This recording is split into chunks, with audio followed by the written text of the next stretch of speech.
Nandito po ako sa park ngayon. Dito po, tingnan niyo po yung panahon ngayon. It's sunny na mahangin. Nandito po ako para magpa-araw ng kaunti. Kasi po, may asthma ako. Nai-attack ako na asthma ko. Kasi nagbabago na naman ang panahon dito. Buti nga po hindi na umuulan. Kasi kung ulan na ulan, palagi na lang po ako palagi nasa kwarto namin. Ayan po. Para po makalanghap ng sariwang hangin naman. Hindi puro suffocated po dito. Ayan po. Sarap po umupo dito magpa-araw. Sana po naging okay na yung kwan dito, kagulungan dito sa Dubai. Kahapon po palagi nag-alert. Kanina rin pa, kagabi rin po alas 11 ganyan. Nag-alert na naman po. Ang sabi po nila, dapat yung ibang school magbubukas na ng April 3. Ngayon, binawi na naman nila yung face to face ng ibang school. Kaya po online na naman. Siguro po hindi pa kasi time. Kasi para na rin po sa safety ng mga bata. Kailangan po mag face to face yung talagang okay na yung sitwasyon. Hindi po yung meron pang alert siya magpa face to face na. Ang priority po dito mga bata din sa school. Kawawa naman po yung mga inosenteng bata kung may mangyari sa kanila. Ayan na po. Ganda rin po niyo po. Maaraw dito, mahangin. Ayan po.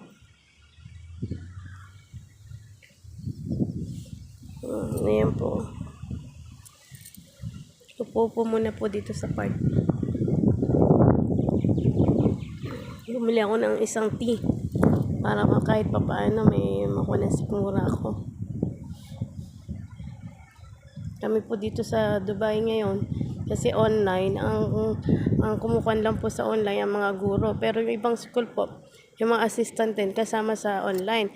Kaya lang naman po ang problema, wala rin naman pong meron po na itutulong kahit pa paano.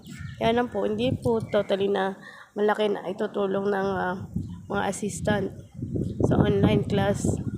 Sasaway pang tulong lang po para sawayin yung mga bata na makinig sa guro, ganun po. At saka po kasi, kung hindi kami mag-online, baka mamaya bawasan ng sahod namin. Katulad po ng pandemic, nung time ng pandemic, kalahati lang po yung sinahod namin. Depende po sa, halimbawa, ako matagal na ako, 18 years na po ako. Ganun din po yung sinahod ko ng pandemic, kung ano yun doon sa lahat. Sa lahat po ng mga TA, ganun din po sa akin. Wala pong basihan kung matagal ka na o kapasok mo lang. Buti nga po nung time na yun, nakasurvive. Ang ginawa ko po nung nakasurvive po ako noon, nung pandemic, nagtinda po ako ng mangga. Nagtinda po ako ng mga kuhan. Tigil pa lahat. Ng mangga, bagoong. Nagdi-deliver po ako.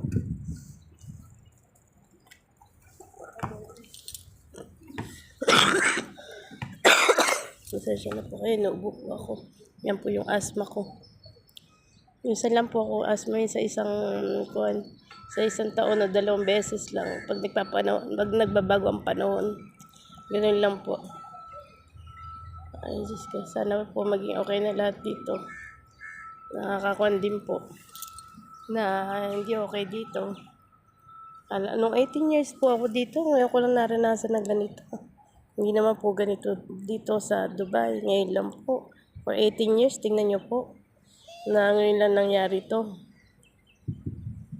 Parang masahol pa po sa pandemic. Ang pandemic, alam mo kung sinong tao ang dadapuan ng sakit Kasi may mga sign and symptoms sila, di ba? Ngayon po, alam po ba namin na kung saan tatama ang drums? Kung saan lugar babagsak yung drums? Yan po ang problema din dito pag may gerang ganito. Pero sana po matigil na ang problema na yan kasi marami na apektuhan. Sana po pagdasal niyo na lang po kami. Please pray for us na maging okay ang sitwasyon dito sa Dubai.